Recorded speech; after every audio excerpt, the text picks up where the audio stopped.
Situasi berbalik, status negara Israel dicopot, PBB sebut ilegal, Netanyahu jadi buronan internasional. Sekretaris Jenderal Perserikatan Bangsa-Bangsa, Antonio Guterres menyatakan bahwa permukiman Israel di wilayah Palestina, yang diduduki adalah ilegal berdasarkan hukum internasional, sehingga harus dihentikan. Di seberang tepi barat dan Gaza yang diduduki, keputusasaan menyebar, memicu kemarahan dan keputusasaan. Setiap permukiman baru adalah penghalang di jalan menuju perdamaian, ujar Guterres dalam pembukaan sesi tahunan Komite tentang Pelaksanaan Hak-Hak Rakyat Palestina, yang tidak dapat dicabut, mencatat berita yang mengkhawatirkan pada Rabu pagi, bahwa pasukan Israel membunuh 10 warga Palestina dan melukai lebih dari 80 orang. Guterres mengingatkan bahwa siklus kekerasan yang mematikan terus meningkat. Ketegangan sangat tinggi, dan proses perdamaian tetap terhenti, tutur dia. Dia juga mencatat situasi rawan di Yerusalem, serta provokasi dan tindakan kekerasan di dalam dan sekitar tempat suci. Status Yerusalem tidak dapat diubah dengan tindakan sepihak, kata Guterres, menegaskan posisi PBB.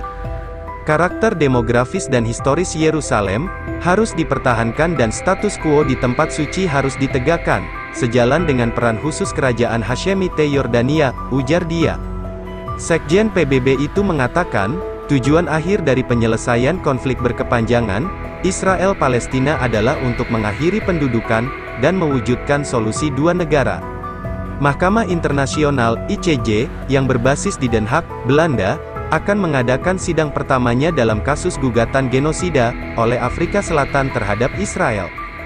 Gugatan yang diajukan Afrika Selatan pada akhir Desember tahun 2023 lalu itu menuduh Israel melakukan genosida dalam perangnya di Gaza. Pengajuan gugatan setebal 84 halaman oleh Afrika Selatan mengatakan Israel melanggar Konvensi Genosida 1948, yang dibuat setelah Perang Dunia II dan Holocaust. Baik Israel maupun Afrika Selatan merupakan penanda tangan Konvensi Genosida PBB, yang memberikan yurisdiksi kepada ICJ sebagai badan hukum tertinggi PBB, untuk memutuskan perselisihan mengenai perjanjian tersebut. Semua negara yang menandatangani konvensi tersebut, wajib untuk tidak melakukan genosida, dan juga mencegah dan menghukumnya. Perjanjian tersebut mendefinisikan genosida sebagai tindakan yang dilakukan dengan maksud untuk menghancurkan, secara keseluruhan atau sebagian, suatu kelompok bangsa, etnis, ras atau agama. Berikut negara-negara yang menyambut baik persidangan ICJ dan tentunya salah satunya, adalah Indonesia, yang menyatakan Israel melakukan genosida terhadap warga Palestina di Gaza, sebagaimana dikutip dari Al Jazeera.